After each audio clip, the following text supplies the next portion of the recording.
Hello dear students, once again welcome back to our channel Gyan Lab. So आज हम start करने वाले हैं चैप्टर 5 का आगे का टॉपिक ओरिजिन एंड एवोल्यूशन में। अब तक हमने ओपेरन हेल्डेन थ्योरी के बारे में देखा, हमने बेसिक क्रिएशन मतलब आपके जो स्पीशीज है वो कैसे ओरिजिनेट हुए हैं, लिविंग ऑर्गेनिज्म कैसे ओरिजिनेट हुआ है उनके थ्योरीज के बारे में हमने पढ़ा।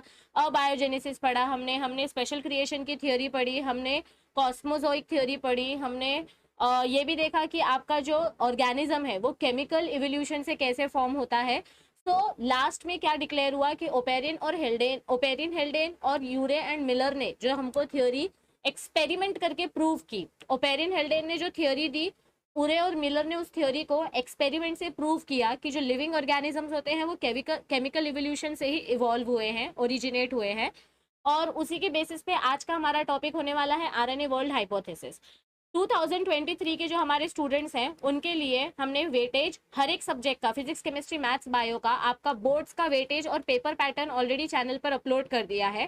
तो आई होप कि उससे आपको हेल्प मिलेगी, आप अपने प्रायोरिटीज डिसाइड कर पाएंगे कि कौन से चैप्टर का ज्यादा वेटेज है उसको कहाँ रखना है और कम वेटेज वाले चैप्टर का क्या करना है। तो आपको प्रायोरिटी लिस्ट बनाने में आसानी होगी और इस हिसाब से आप अपना टाइम टेबल अच्छे से बना सकते हो कि पहले आपको कौन सा टॉपिक कवर करना चाहिए। बहुत सारे बच्चे डिसअपॉइंट होकर बैठे हैं, डीमोटिवेटेड होकर बैठे हैं कि अगर अब पढ़ना स्टार्ट किया तो क्या ही उखाड़ लेंगे। बेटा, तिनके तिनके से आपका पूरा घोंसला तैयार होता है। वैसे ही मैं आपको एक ही चीज बोलूंगी कि अभी भी देर नहीं हुई है। You still have time to score wonderful marks in your board exams. बस आपको पूरी डेडिकेशन और पूरी एनर्जी के साथ अपनी पढ़ाई स्टार्ट करनी है। डेली टारगेट सीरीज के बारे में हमारा डिस्कशन चालू है, तो देखते हैं। जैसे चिल्ड्रंस डे के आसपास हम डेली टारगेट सीरीज लॉन्च करने का प्लान कर रहे हैं। तो क्योंकि चिल्ड्रंस डे मेरे लिए हमेशा ही स्पेशल होता है, मैं हमेशा चिल्ड्रंस डे के टाइम पे चिल्ड्रंस डे के टाइम पे कुछ ना कुछ स्पेशल लॉन्च करते हैं। तो देखते हैं, इस बार हो सकता है डेली टारगेट सीरीज लॉन्च करें। We are planning still about it. लेकिन तब तक के लिए हम अपना टॉपिक पढ़ना स्टार्ट कर देते हैं। टॉपिक पढ़ना मत रोको, डेली टारगेट सीरीज जैसे आएगा, जैसे आपका डेली का स्टडी चल रहा है आप चलने दो। डेली टारगेट सीरीज से सिर्फ आपको रिवीजन पैटर्न समझ में आएगा कि आपको कैसे रिवीजन करना है। जो टाइम आपके पास बचा है उस टाइम को आप मैक्सिमम किस तरीके से यूटिलाइज कर सकते हो। बस एक ही लास्ट में रिक्वेस्ट है कि सबसे ज्यादा आपकी हेल्प की हमको जरूरत है महाराष्ट्र के कोने कोने तक, बच्चे बच्चे तक पहुंचने के लिए। तो जितना हो सके इस चैनल को अपने फ्रेंड्स के साथ शेयर करो, क्योंकि उनको ऐसा जो कंटेंट है वो शायद ही कभी मिले, शायद ही कहीं और से मिले। जितनी सिंपल लैंग्वेज में मैं पढ़ाने की कोशिश करती हूँ उतनी सिंपल लैंग्वेज में शायद ही उनको महाराष्ट्र बोर्ड का सिलेबस कहीं मिल पाएगा। सो मेक श्योर कि आप इस चैनल को ज्यादा से ज्यादा शेयर करें और ज्यादा से ज्यादा बच्चों की हेल्प करें। चलिए स्टार्ट करते हैं आज के टॉपिक के साथ। बहुत ही छोटा सा और सिंपल सा टॉपिक है, आरएनए वर्ल्ड हाइपोथेसिस। सबसे पहली बात तो हाइपोथेसिस मतलब क्या होता है। हाइपोथेसिस यानी कि ऐसी थियोरी जिसको हम सारे एक्सपेरिमेंट्स और सारी थ्योरी को कंक्लूड करके जो कंक्लूजन निकालते हैं उसको बोलते हैं हाइपोथेसिस। मतलब ओपेरिन और हेल्डेन की जो थ्योरी थी केमिकल इवोल्यूशन वाली, जिसको उरे और मिलर ने एक्सपेरिमेंट से प्रूव किया, उससे जो थीसिस निकली, उससे जो कंक्लूजन निकला उसको बोलते हैं हाइपोथेसिस।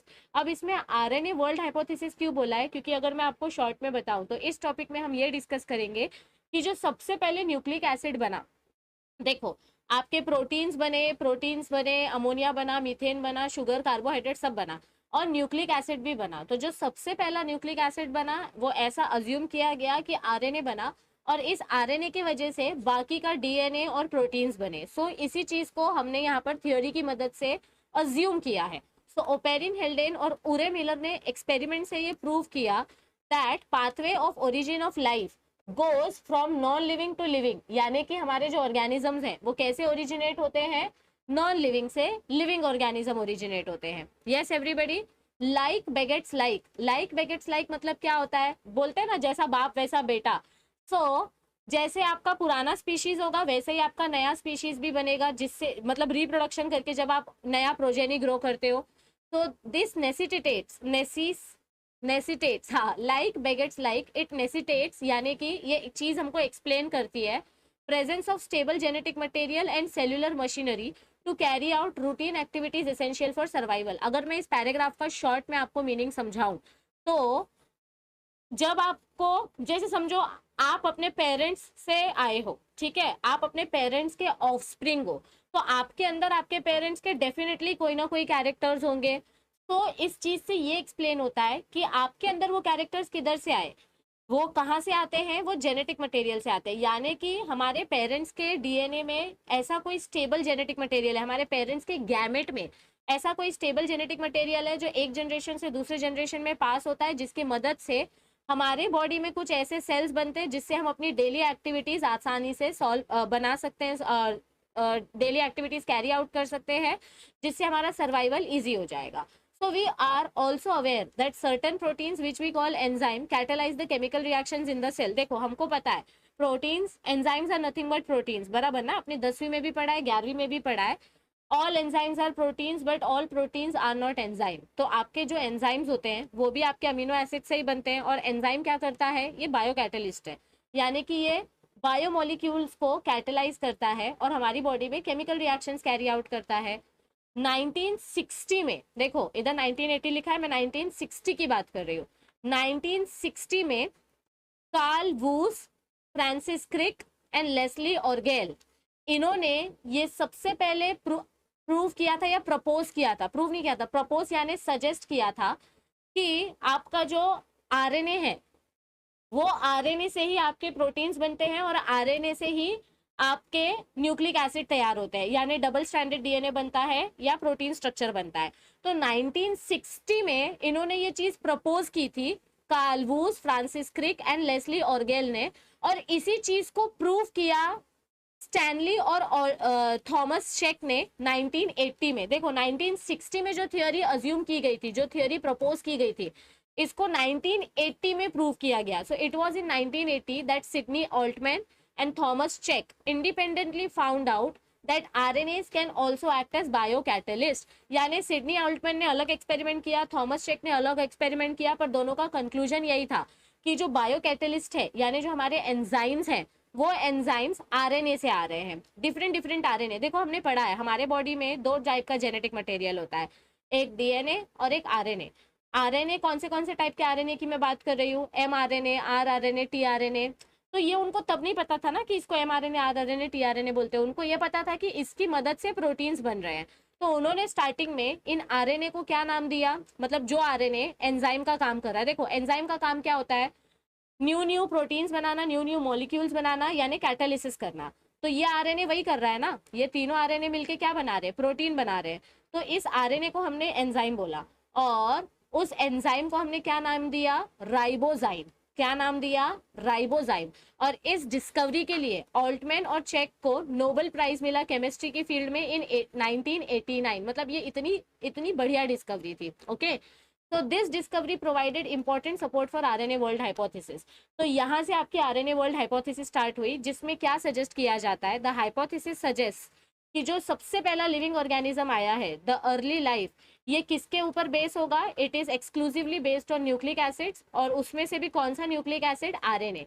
यानी अगर आरएनए नहीं होगा तो इस थियोरी के अकॉर्डिंग, इस थियोरी के अकॉर्डिंग अगर आरएनए नहीं होता तो प्रोटीन नहीं बनते, डीएनए नहीं बनता. अभी उल्टा है, हमको पता है सेंट्रल डॉगमा ऑफ लाइफ में क्या है कि डीएनए से आरएनए बनता है. बट इनिशियली देखो हमेशा क्या होता है पता है, हम मतलब बोलते हैं ना, छोटे से बड़े प्रोसेस की तरफ पहुंचते हैं.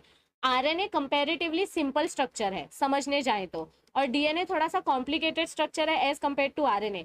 तो स्टार्टिंग में आरएनए सिंपल था समझने के लिए, इसीलिए साइंटिस्ट को लगा कि आरएनए से डीएनए बना है. वो तो बाद में एक्सपेरिमेंट से प्रूव हुआ कि नहीं, डीएनए से आरएनए बनता है. Yes everybody. तो जो भी है आपका आरएनए भी न्यूक्लिक एसिड है, डीएनए भी न्यूक्लिक एसिड है. तो चाहे आरएनए हो चाहे डीएनए हो, है तो दोनों nucleic acid. Deoxyribose nucleic acid, ribose nucleic acid. तो हमारे जो लिविंग सेल्स है वो न्यूक्लिक एसिड से ही बने हैं, और इसको प्रपोज किया था वूस, क्रिक एंड ऑर्गेल ने. Yes, fact is that RNA is found abundantly in all living cells. देखो साइंटिस्ट लोगों को ऐसा क्यों लगा कि आरएनए मेन मटेरियल है, डीएनए मेन मटेरियल नहीं है, क्योंकि आरएनए ऑलमोस्ट सब लिविंग सेल्स में मिलता है और ज्यादा क्वांटिटी में मिलता है. ये भी गलत है, आरएनए से ज्यादा क्वांटिटी में डीएनए होता है, क्योंकि आरएनए डीएनए से बनता है. एमआरएनए, आरआरएनए, टीआरएनए, ये सब डीएनए से बनता है. हमने मॉलिक्यूलर बेसिस ऑफ इनहेरिटेंस वाले चैप्टर में पढ़ा है. तो ये गलत है ऐसा नहीं बोलूंगी मैं, लेकिन उनको उस टाइम पे जो चीजें अज्यूम करने लायक लगी उन्होंने वैसे हमको थ्योरी बताई. तो फैक्ट क्या है कि आरएनए हमको ज्यादा क्वांटिटी में मिलता है ऐसा उनको लगा, और ये कहीं ना कहीं डीएनए के स्ट्रक्चर से रिलेटेड है. और आरएनए की चेन ही जब म्यूटेशन करेगी, खुद का डुप्लीकेशन यानी रेप्लिकेशन करेगी और रिएक्शन कैटेलाइज करेगी, तो इससे आरएनए वर्ल्ड हाइपोथेसिस और ज्यादा प्रूव हो जाएगी कि आरएनए की वजह से ही प्रोटीन्स बन रहे हैं, आरएनए की वजह से ही सेल का इवोल्यूशन हो रहा है। ओके, तो देखो इधर पे जो थियोरी दी गई है हमको आरएनए वर्ल्ड हाइपोथेसिस में, उस थियोरी के हिसाब से आरएनए खुद का रेप्लिकेशन खुद करता है राइबोजाइम्स की मदद से। What are ribozymes? राइबो यानी कि राइबोसोम, जो हमारे न्यूक्लियस के एंडोप्लाज्मिक रेटिकुलम में प्रेजेंट होता है, इसको राइबोसोम बोलते हैं। और इस राइबोसोम के अंदर जो एंजाइम होता है, उस एंजाइम को हम बोलते हैं राइबोजाइम, यानी राइबोसोम की एंजाइम, राइबोजाइम, यानी इस राइबोसोम में जो एंजाइम है उसको बोलेंगे राइबोजाइम। तो ये राइबोजाइम एमआरएनए को डिकोड करता है, और इस राइबोसोम्स के पास आरआरएनए होता है जो मैसेज देता है टीआरएनए को। तो ऐसे प्रोटीन्स बनती है। ओके, पूरा मॉलिक्यूलर बेसिस ऑफ इनहेरिटेंस याद करो। तो आरएनए क्या कर रहा है? ये खुद का सेल्फ रेप्लिकेशन करता है with the help of ribozymes. फिर ये कहाँ से बना है RNA? It is formed from inorganic sources, क्योंकि इसमें आपका नाइट्रोजन बेसिस भी यूज हुआ है। Yes everybody? ओके, अभी ये आरएनए जो है ये दो फंक्शंस दिखाता है। ये डायरेक्ट प्रोटीन भी बनाता है, यानी एमआरएनए, आरआरएनए और टीआरएनए की मदद से। और इसकी जो मेम्ब्रेन फॉर्मेशन है वो इंटरनली कुछ अपना केमिकल बॉन्ड चेंज करती है और वो खुद को डीएनए में कन्वर्ट कर लेती है। तो ये थोड़ा सा थियोरी ना ऐसे कंट्रोवर्शियल था, मतलब इस थियोरी का कोई एक्सपेरिमेंटल प्रूफ नहीं था, इसीलिए तो ये इसको हाइपोथेसिस बोला गया है। हाइपोथेसिस यानी जिसका एक्सपेरिमेंटली प्रूव नहीं किया है, जो बस हम बोल रहे हैं, उसका कोई प्रूफ नहीं है, कोई सबूत नहीं है।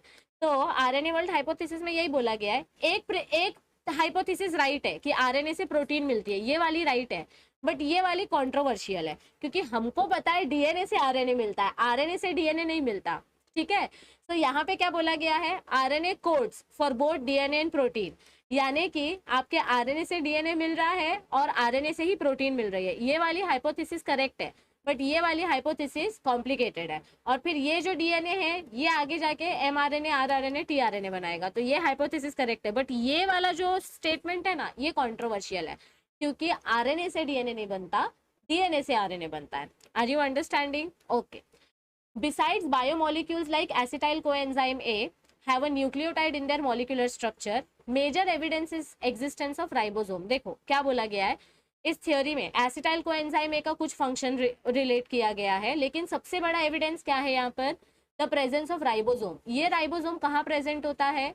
Endoplasmic reticulum. ये आपका न्यूक्लियस है, न्यूक्लियस के पास ये जो एंडोप्लाज्मिक रेटिकुलम होता है, यहाँ जो राइबोसोम होता है, इसी राइबोसोम के पास आपका प्रोटीन बनता है, इसीलिए राइबोसोम्स को हम क्या बोलते हैं? Protein factory.